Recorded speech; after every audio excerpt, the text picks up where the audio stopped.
Hello and welcome back to Cinematic Universe, everyone. My name is Ernesto Martinez, and happy Sunday to anybody who's listening today. The Huntsman, Winter's War, the prequel slash sequel to 2012's Snow White and the Huntsman. It's been 4 years since that movie. I kind of remember what it was about. I mean, I bought the movie on Blu ray at least a couple months ago.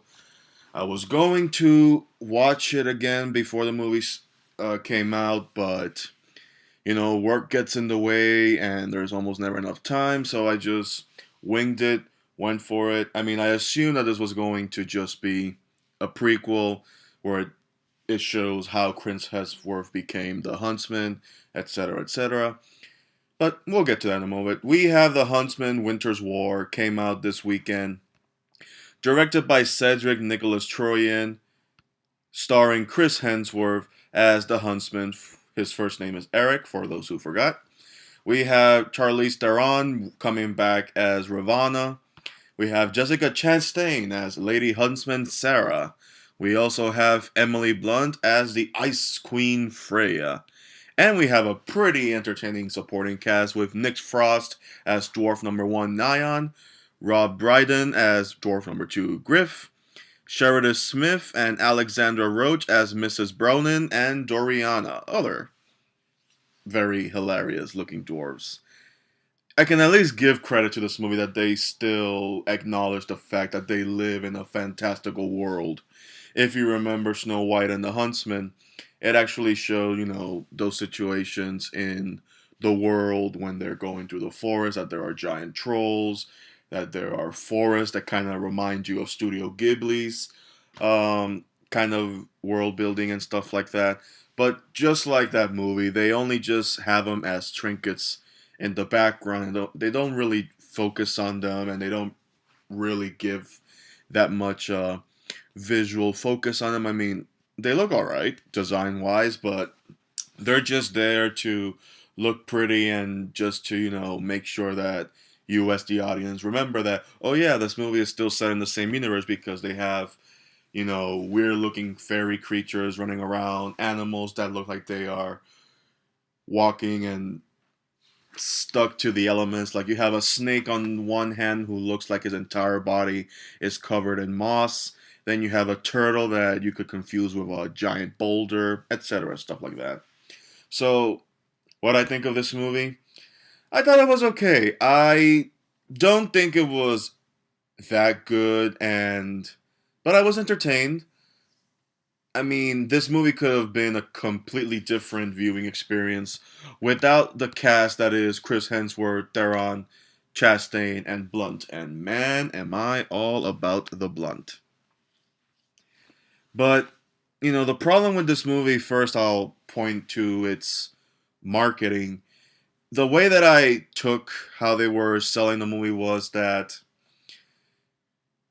as it was being sold as a story before the events of Snow White and the Huntsman, yes, Freya was creating her own huntsman to go to war, and they were selling it as a means that before it was Snow White versus Queen Ravana, it was Queen Ravana versus her sister, the Ice Queen. And they were creating the huntsman in order to battle against Queen Ravana and stuff like that. I don't know how that would have ended up translating into the other movie, but let's indulge this for the sake of indulgement. And the trailers were selling it as, the subtitle Winter's War, that Ravana was going to fight against the Huntsman, and then they were all, gonna go back and forth until the results of what we get in Snow White and the Huntsman. We don't really get that, we don't get the Winter's War. Instead, it's the same old story the same old Hollywood story about the trailers are meant to get you in the movie theater, and whatever product they end up giving you in the movie theater, that's up to you. You already paid for it. You might as well sit here and watch. Because it's kind of like an Amazing Spider-Man 2 situation. They advertise you one movie, but they actually deliver you another type of movie. And that's pretty much what happened here. The you don't get to see Queen Ravana as much as we see her in the trailers until the last portion of this movie. And even when we do get to see the origin story of Queen Freya before she turned into the Snow Queen, because Ravana and Freya are sisters. One's older, one's the youngest. And it's because of Ravana that Freya unleashed her ice powers. And it shows that she is pretty powerful. And the movie also explains how Ravana comes back, because the thing with this movie is that it starts as a prequel showing how Eric and Sarah met, how Eric became the Huntsman, how both queens, became who they are and how they turned at odds with each other.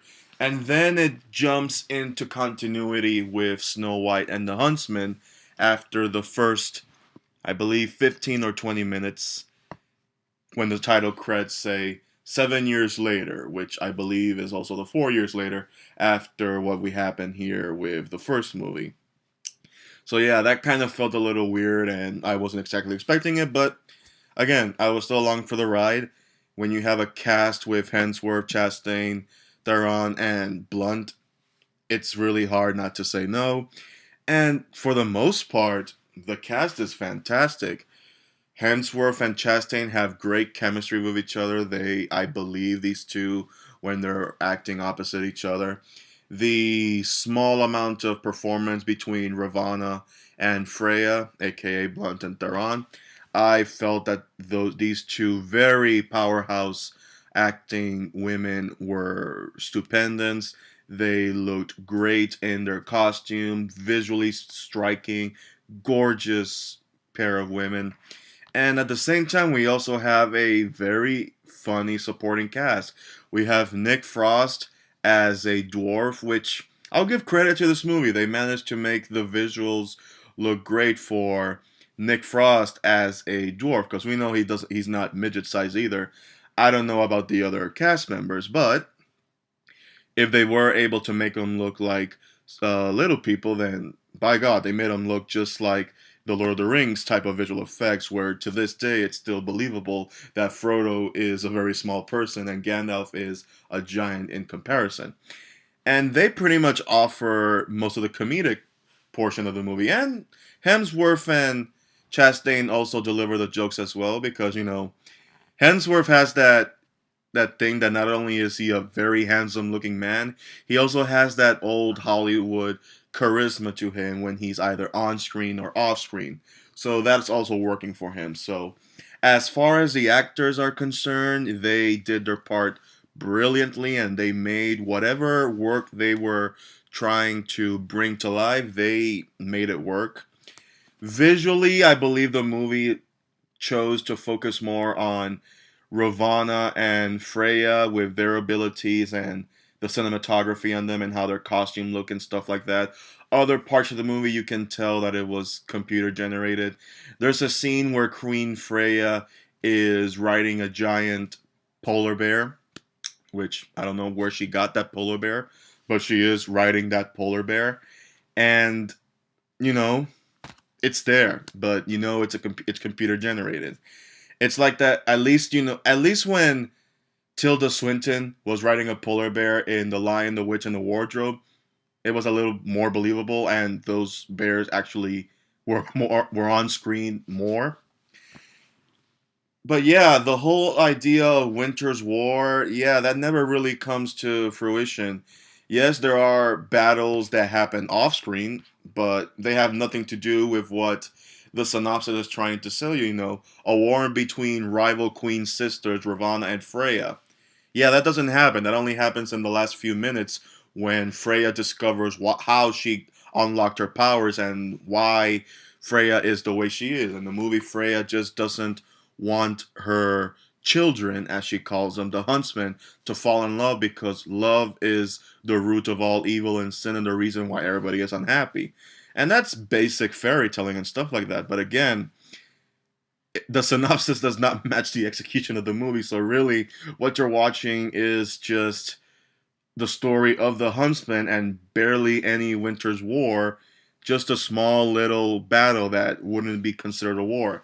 And we don't even have Snow White in this movie, not even as a stand-in or even the return of Kristen Stewart.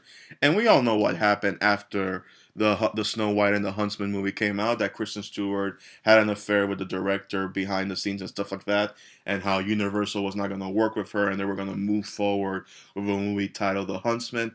And I feel that it was kind of a big loss. I mean, I don't know if it would have made the movie any better, but you know, given what that story was and the reason why Snow White was even mentioned in the movie, it would have been nice to have seen, a surprise return from Kristen Stewart in the movie as Snow White getting into battle against Queen Ravana, because they still mention Ravana's need for vengeance towards Snow White. And it doesn't make sense to have that happen off screen when you don't have the other component of the story. So that's a big down for the movie as well.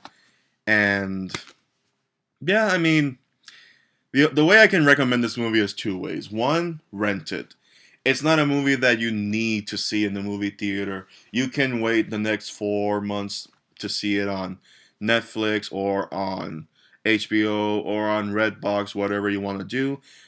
But if you're just a casual moviegoer and you just want to be entertained, you like, things that you don't have to think about, and you like this cast, like I do. Granted, I went to see the movie for a completely different reason, not because I really, really, really needed to watch it. But the fact that I had the cast of Blunt, Theron, Chastain, and Hemsworth really helped it out. So I went to the movie theater myself as well. And I actually, you know, not a necessary movie to exist, but I wasn't bored, and there were some strong moments and there were some entertaining moments, even though it was disappointing in some areas. So that's my recommendation. My name is Ernesto, and as always, you can follow me on Twitter at MartinezXYZ. You can find me on Cinematic Universe on YouTube, Cinematic Universe Ultimate. Click that subscribe button, like, share, and tell me your thoughts on the movie if you've already seen it. And you can find me on MoviePilot.com and CreatorsCo.com, Cinematic Universe, MartinezXYZ. Bye bye, guys.